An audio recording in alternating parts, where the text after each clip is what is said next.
Le prix Norman Webster pour le reportage international rend hommage à un homme qui a eu une carrière influente remarquable au Globe and Mail.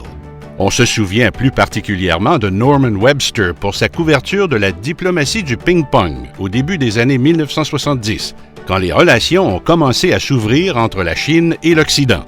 Ce prix est commandité par la famille Webster.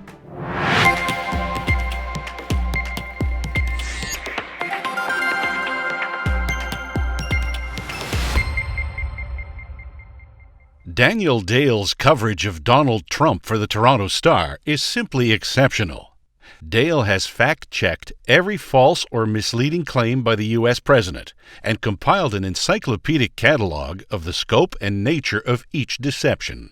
As the stories submitted with his entry show, building the database has not come at the expense of his other duties as the Star's Washington correspondent.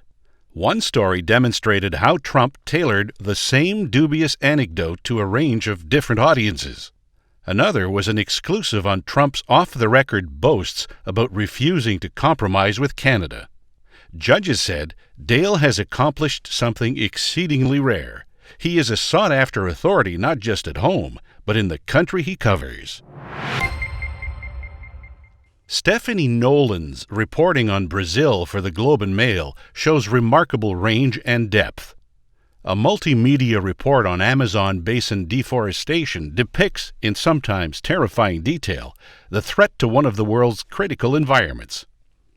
Nolan's entry also includes a valedictory article that judges said encapsulates everything that makes her such an essential interpreter of international events for Canadian readers. She uses the intimate and personal stories of ordinary people, as well as her own experience living in the country, to explain the larger political, social, and economic developments that are buffeting Brazil.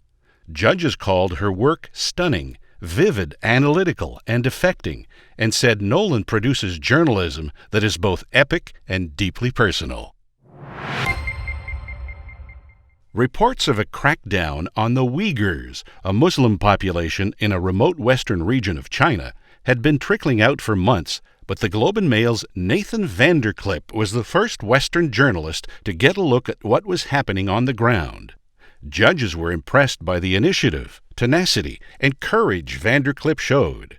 Chinese authorities harassed, threatened, and trailed him, and intimidated and silenced some people he planned to interview.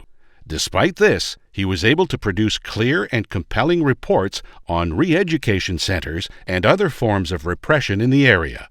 His work warns of growing authoritarianism, an important development for Canadians, given that China is one of our largest trading partners.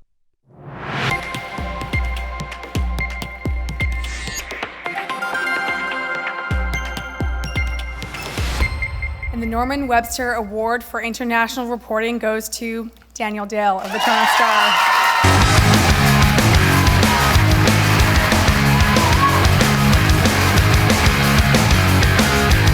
Don't wanna be an American idiot.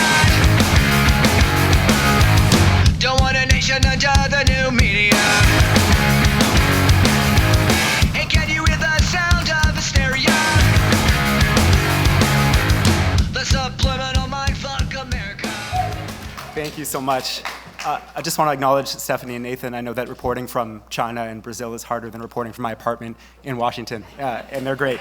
And I want to thank the Star. In particular, there's an editor named Ed Tubb who's sitting over there, who's been absolutely instrumental in this whole project, fact-checking the fact-checker, thinking of good analytical ideas, troubleshooting the tech side. He's been great.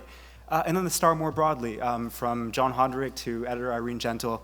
I'm acutely aware that all the things that people compliment me for are only possible because the Star lets me do them, using the word lie, devoting this much time to basically calling a single politician a liar, talking to colleagues around the United States. I know that a lot of them simply couldn't do it even if they wanted to because their editors, their publishers wouldn't let them do it. So I'm grateful to work where I work. Thank you so much.